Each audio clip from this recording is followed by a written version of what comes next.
Hello, everybody, and welcome. This is part 3 of my Artemis series. This is the Let's Build a Offering Bowl together. If you are catching this live, please make sure you comment through the hole. If you're catching it on replay, also make sure you comment like you're watching it live, and you can catch it on YouTube as well later. If you have not seen the other two videos first, I do recommend watching them, but with this being more of a do-it-yourself type thing, you don't need to watch it first. So, with this, we are going to make an offering bowl. What you'll need is a bowl, either in silver, green, or brown, or any type of earthly covers, a 7-day candle. I do 7 days just because they last longer. Soil from outside. I recommend leaving it outside and letting it dry under a full moon cycle or more. Some type of deer symbolism, moon symbolism, and a statue of her. I don't have individual bow and arrow symbolism, but if you look, she actually does have it. You'll also need a mixture of her favorite herb, which is lavender, and then the two that are named after her, wormwood and mugwort. Now, I do two different sides of river rock. I do a larger for the base, and then I do a smaller for the actual offering. And I also do craft moss just because it's easier and you don't have to maintain it. And you'll need some kind of silver or gold, not silver or gold, silver or gray tray like this, a charger, a plate, or something like that for her as well. So the first thing you're going to want to do, which I did before I collected my dirt, is cleanse this in whatever ways you like. Smoke cleansing, washing with a special wash, anything like that, because this is going to be a sacred vessel. Then you are going to fill it up to about, like 2 inches from the end so that you have a nice earthy balance underneath. I recommend getting like river soil if possible. The next thing you're going to do is you're going to take your herb blend and dump it in like so. And then just kind of spread it around so you have a nice even layer. I'm going to take a second to check and see if anybody else is there. Hello, Ellen. How are you? Hi, Angie. How are you?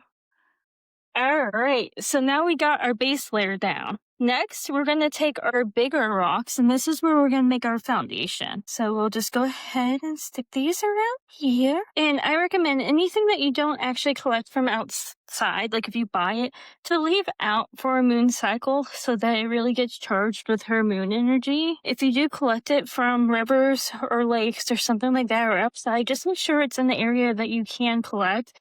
And make sure you wash and dry it really well, because you don't want moisture left on this stuff.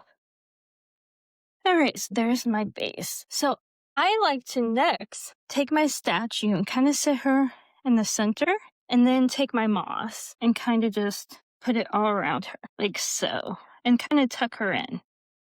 There we go. Let me move these out of the way. Check the comment. Rosalind, it does not have to be a river. It's just rivers are really sacred to her. Anything outside in the woods as well. I did collect these stones in Kodiak, Alaska. The ones that I have in the bag, actually, I have bought to make runes with. So these are just extra ones. And thank you. I really do like the craft moss. The reason why I don't do real moss is because I don't want it to die. We already have the soil that can get a little questionable. And I'm just trying not to have like mold or anything like that. So now that we got our little base down, we're going to add our other symbolism. So I'm going to put my deer like right here, and then my moon here.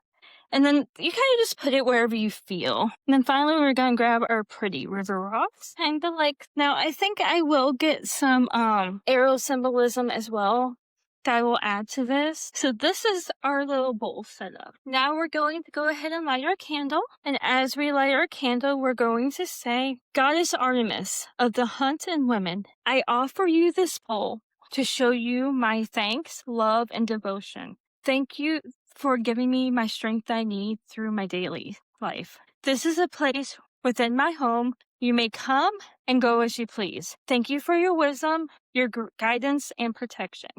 And then you're going to let this burn for about 20 minutes and then put it out. And then if you don't want to keep your bowl here, like how I have on display, I would move it to its forever home. I actually have an altar for her both indoors and outdoors, so this will move to her altar. Now, what you're going to do is every day when the when it's nighttime, when the moon's out, it doesn't matter the moon phase. You're gonna go ahead and sit, light your candle for a little bit, 10, 20, 30 minutes, and just reflect on the things that you need Artemis to help you with, talk to her, stuff like that.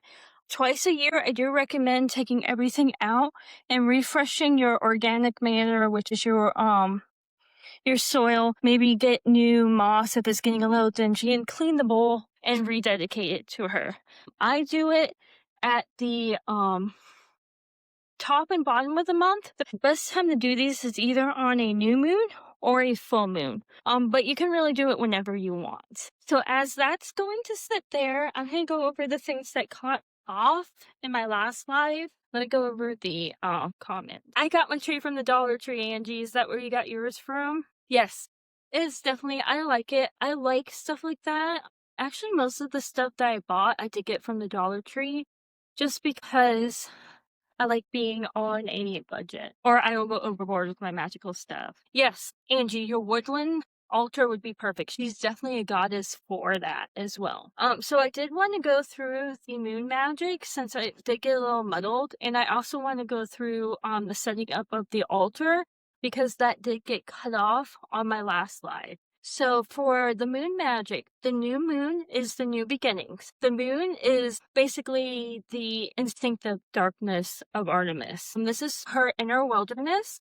The themes are going to be intuition, inner guidance, new beginnings, setting intentions, and reclaiming sovereignty. And then the magical work that you'll do with that is intention setting, protective foundations, sovereignty decorations, shadow work, journaling, and beginning your hunt. The full moon is your release, and this is going to be when she's in her full lunar radiance, and she's in the best for protection, guidance, and being a guardian. These themes are going to be empowerment, protection, clarity, manifestation, celebration.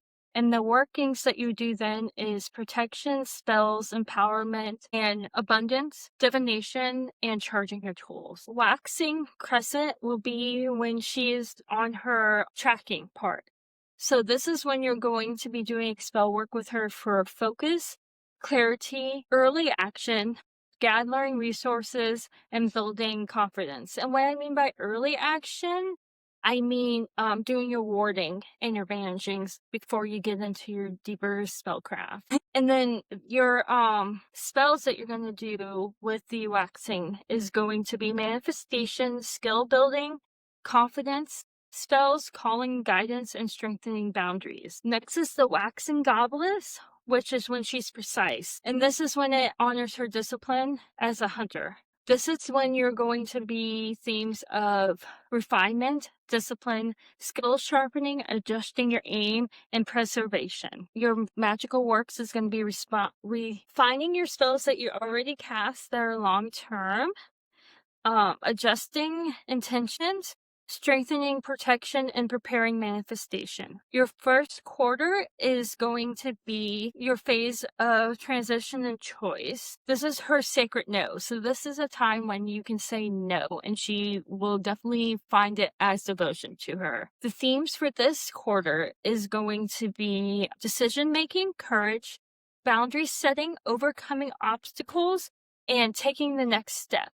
Type of magical work you do with this is going to be boundary magic, protection, reinforcement, cutting distractions out, and courage spells. So whenever you're feeling a little bit underwhelmed or lacking in courage, this would be the best time in the first quarter to do that type of self-improvement spell work. The waning goddess is when Artemis's devotion to nature, animals, and vulnerability. So this is her giving back. This is the best time to do your charity work that I mentioned in the other live as well. The themes for this one is gratitude, release of excess, integration, service, and reflection. Type of magical work you would do is gratitude offerings, nature-based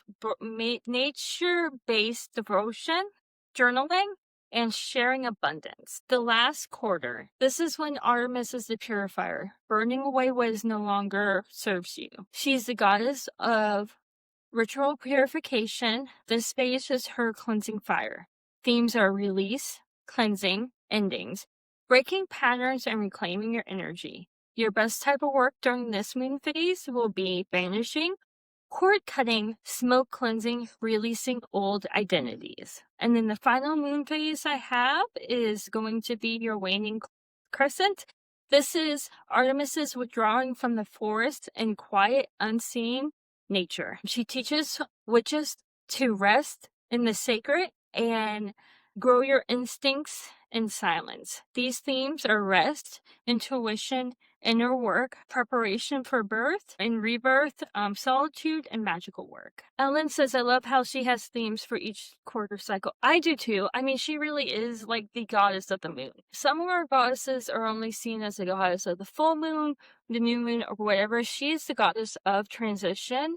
So she hits all of the different phases, and a lot of people don't know that, because I feel like as witches we get really focused on full and new moons. Angie says, I'm looking forward to going back and watching the other lives. Oh, thank you so much. I am actually wrapping up the ending of the second live because it was a little messy. My internet got really weird and my notes got all jumbled on my computer, so this is what I'm going over right now. So the part that cut off is the altar setup, which we are going to be using colors of silver, green, white, and earth tones. And these are going to be her different aspects: the hunter, the moon, the virgin, and the protector of woman. Metals that she likes on her altars, as you can see, I have the bronze statue or silver. Her stones that she likes are going to be moonstone, black tourmaline, clear quartz, and deerstone, which is basically petrified wood. Her symbols are going to be bow and arrow, deer, and moon phases. And honestly, this little setup that I have right here, this offering bowl, is an altar to her. Give me 1 second. Angie says, have you heard the idea that she is considered the maiden portion of the triple moon of Takagi? I have. She actually is a maiden, so I actually do kind of believe that, to be honest. Alright, so her incense for her altar will be cedar. If you have guinea pigs, try to stay away from that. I said guinea pigs because I have guinea pigs. Lavender, full moon blends, any type of moon blend, protection blends. Essential oils, she really likes the cedar, lavender, and cypress. And the herbs that she would really like for her altar are going to be the two named after her. And when I mean named after her, I mean their scientific names. It's going to be wormwood and mugwort, and lavender is her absolute favorite. So if you can get a lavender plant to grow, I would even dedicate that to her. She also likes bowls of fresh water. And I mean by fresh water, I mean go down to your lake or river and collect water. And a small bowl of soil or sand, which your offering bowl could be that soil or sand as well. And that's what she likes on her altar. If you guys have any questions at all, I am here to answer them. Rosalind says, I have to catch up on the second, but the first was fantastic. Thank you so much. That makes me so happy. I really love it when it's the ones that are like my dear, most precious deities, because like Artemis is my main deity. So when people say they love stuff like that, I feel like that means as a person that works with her, I really feel honored that I am kind of getting her word, her lessons, and information about her out properly. Angie says, I have never heard of petrified wood being called deerstone before. Neither have I. That's why I had to look it up. But yeah, I guess maybe because they step on it and it's in the woods, and maybe some of it looks a little bit like a deer. That's fantastic. And now I need some. I've always been drawn to it, even as a child. It's very cool information. You're so welcome. Ellen says, I agree. I've learned so much about her from you. Oh, thank you so much. Angie says, I've been wanting to understand more about Artemis myself. So this is really wonderful. I will definitely be going back and watching the other two. Also, you guys can definitely reach out to me about her too. I just did like the clip notes for her because I could go on for days and days and days on her. So I just took like my favorite myths, my favorite information, because she is like the goddess that I fell in love with the moment that I started studying other types of religions back in elementary school. When we started studying Greek mythology, she called out to me. her brother too, and we will get a little bit more since I am doing Apollo. So my next series, which will be, what is this? This is March. April, May, and June is going to be my Apollo series. So I'll start with his informational, how to work with him, and then we will be making oracle cards um, with him, which is going to be fun because mine will probably be stick figures, so do not get intimidated if you can't draw. Still join us and have fun with us. But definitely, she is definitely my favorite. And I have noticed that, like, a lot of my favorite things are her favorite things. Like, I am so obsessed with lavender. I can actually say this because Ellen has seen this. A lot my birth chart basically sits in the moon part of the birth chart too. So I feel like I've just always been called to like the moon goddesses. Do you guys have any questions either about the bowl, or anything with Artemis before I hop off? Alright, well, if anybody doesn't have any more questions, I am going to go ahead and hop off. Today was a little bit of a quicker live, since it was more of a do it with me. Feel free to leave questions or reach out to me if you have any other information. Ellen says that has been amazing and really great info. Thank you so much. You're so welcome, Ellen. Well, everybody have a great day. There is a new moon coming up. I believe it's the 18th. So if you guys want to start making your bowls then, if you do end up making a bowl, please share it with me. Either post it in the event for this, or I'm trying to think. Yeah, post it in the event for this. I think that would be a great place to kind of share it because I think the events stay. Well, have a great day. Talk to you later. Bye.